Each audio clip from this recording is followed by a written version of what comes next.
Xo'p do'stlar, hammaga assalomu alaykum. Yangi bozordagi obyektimizdamiz. Bu yerda mana shunaqa chiroyli ikkita bir xil uy qurilyapti ekan. Bu yerda polisi oshxona qismi, hovli qismiga qurilayotgan joyni tomiga lombozning o'rniga xudo xolisa polistrol beton quyib beryapmiz do'stlar. Mana shunaqa zamonaviy apparatda. Polisi bu gerotorli motorda ishlaydi. 7-8 etajgacha polisi bemalol shlankasi bilan chiqarib beradi. Buni shlankasi mana sal boshqacharoq bo'ladi. Rezinaviy shlanka bo'ladi. Diametri sal nisbatan kichikroq, pena polistrol beton quyadigan apparatga nisbatan. Mana bu yerda hozir qumlarimiz keldi, sababi qum tugab sement keldi.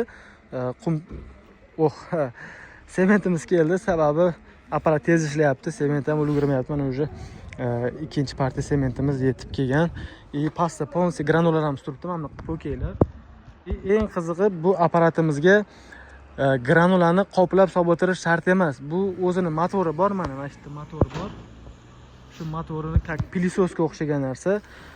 Bitta uchi turbasi apparat og'ziga ketadi, bitta uchidagi turbasi granulani qopiga kiradi, shu yerdan o'zi yutib motor orqali buni ichiga sira solib beradi. Mana shunaqa uchib, mahallalarga uchib ketmaydi granulalar. U bilasizlar, pokey yumshoq narsa, solish ham qiyin uni, shamolga juda tez uchadi. Agarda mana bitta mahallada qilsak, shamol bo'lib qolsa, shu mahallani oxirigacha ketardi. Polisi granula bo'lib ketar hozir. Bu yerda mana polistira beton quyish ishlari hozir ketyapti. Buni ertalab quyishgan, tekislashgan уже. Bu yoqqa qarab ketishyapti, bu tomonga qarab. Bu yerda quygan joylari bor. Hozir tushib ko'rsataman. Kecha quyib olishgan, bitdan keyin hozir ko'rsataman. Уже ustidan yursa bo'ladigan holatga kelgan. Ustidan bemalol yuribman. O'zim 65 kiloman, lekin mana kecha quyilgan joyda yuribman. Hali bu qotgan sari vaqt o'tgan sari qotgani qattiqroq bo'ladi, qattiqroq qotadi. Oyog'ingizda даже tushmaydi. Bu yerga tavsiya qilamiz.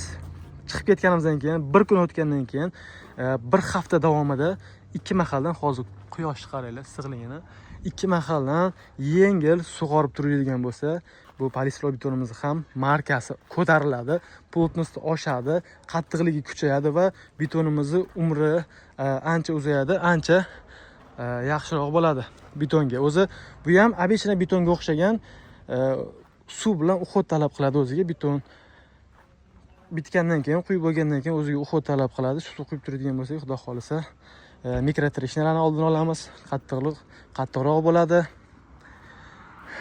va sizga uzoq yillar sifatli teplizolyatsiya qilib beradi, xudo xolisa. Bu yangi bozordagi obyektimiz, 450 kvadrat joyimiz va polistrol beton quyish qanaqa vaziyatda quyamiz degan savollar bo'ladi. Shu savollarga mana yaqqol misol, agar obyektingizni mana shu holatda qilib bizga topshirsangiz, polisi biz teplizolyatsiyasini qilamiz. Keyin bemalol tunikachi bolalar kelib, tunikalarini bemalol qilaveradi. Ustiga tushsa ham bo'ladi, uncha tushmaydi ham buyoqqa.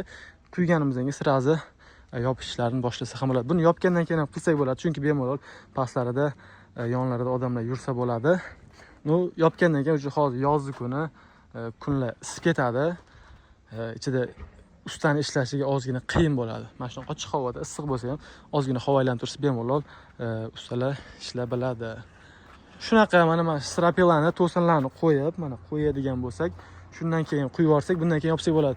Bir xil savol beradi, so'raydi. Men strapelani umuman qo'ymasam, pardavorlarni ko'tarib, keyin teplizolyatsiya qilib, keyin men bularni qo'yaymi deb so'raydi. Yo'q, bunaqa qilsak ham bo'ladi, lekin agarda biz masjidlarga polisi beton quyib ketsak, buni qotirish kerak, to'g'rimi? Buni qotirish uchun masjidni teshasiz. Teshgandan keyin xuddi mana shu dumaloq tesha olmaysiz. Mamutlarni sindirib tashlaysizlar, polisi sindirib tashlagandan keyin buni quyib, yo uni ustiga demontaj qilib steyajga qo'yasiz, yoki mana shunaqa ochiq bo'lib, xunuk bo'lib qoladi. Undan mana shunaqa narsalarni, strapelarni, to'sinlarni polisi qo'yib qo'yadigan bo'lsa, undan keyin qiladigan bo'lsa, mana shunaqa o'zi bilan yopilib ketadi. Umuman masjidlardan ham issiq sovuq o'tmaydi. Do'stlar, shunaqa gaplar, charchamanglar, sizlar bilan yangi bozordagi obyektimizdan video lavha qilib berdik. Charchamanglar, hammaga omad.